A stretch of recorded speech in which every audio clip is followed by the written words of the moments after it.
Have you ever had one of those moments that splits your life into a before and an after? For me, that moment happened in a cozy little coffee shop. The kind with worn-out armchairs and the constant, comforting scent of roasted beans.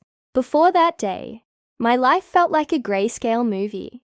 I was just going through the motions, convinced that the vibrant colors were reserved for other people's stories. I had no idea that a simple, clumsy accident was about to change everything. It was a Tuesday, I think. I was juggling my laptop, a stack of papers, and a desperate need for caffeine. I ordered my usual, a large black Americano, and turned around, right into someone else. Coffee went everywhere, all over my papers, all over their very nice-looking white shirt. Mortified doesn't even begin to cover it. I started apologizing profusely, fumbling for napkins, but then I heard a laugh. A warm, genuine laugh. "Well," they said, with a smile that could light up a room. "I guess that's one way to meet." And just like that, the first splash of color appeared. That initial, disastrous meeting became our little inside joke. We started, accidentally, bumping into each other at the same coffee shop. First, it was once a week, then twice.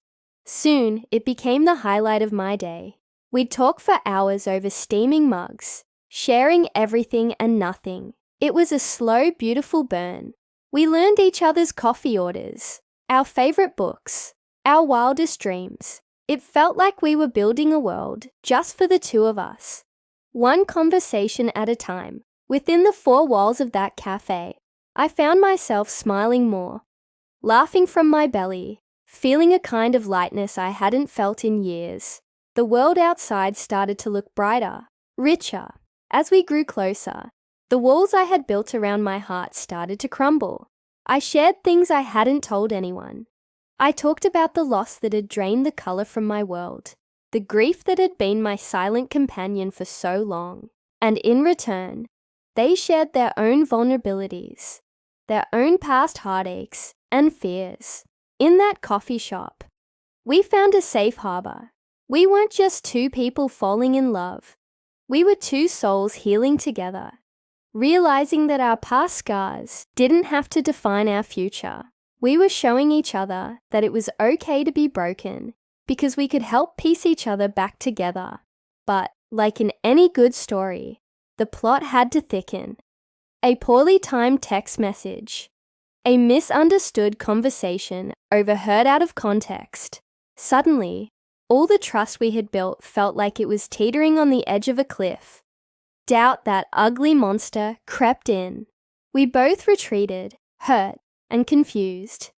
The coffee shop felt empty without them. The silence was deafening, and the color began to fade from my world again. I was terrified that I had lost not just a person I loved, but the version of myself I had become with them. After a week that felt like a lifetime, I knew I couldn't let it end like that. I went back to our coffee shop, my heart pounding in my chest, and there they were, sitting at our table, nursing a cup of coffee, and looking just as lost as I felt. We didn't even need to say much at first. Our eyes did all the talking. We laid all our cards on the table, clearing up the misunderstanding, apologizing for the hurt. In that moment, all the fear and doubt washed away, replaced by an overwhelming sense of relief and love. It wasn't just a reunion. It was a reaffirmation. That coffee shop wasn't just where we met.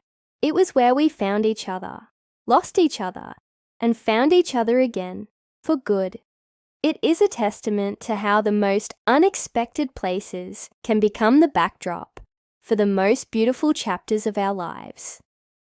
Thank you so much for watching and letting me share this piece of my heart with you. If you enjoyed this story, please give this video a like and hit that subscribe button for more. I'll see you in the next one.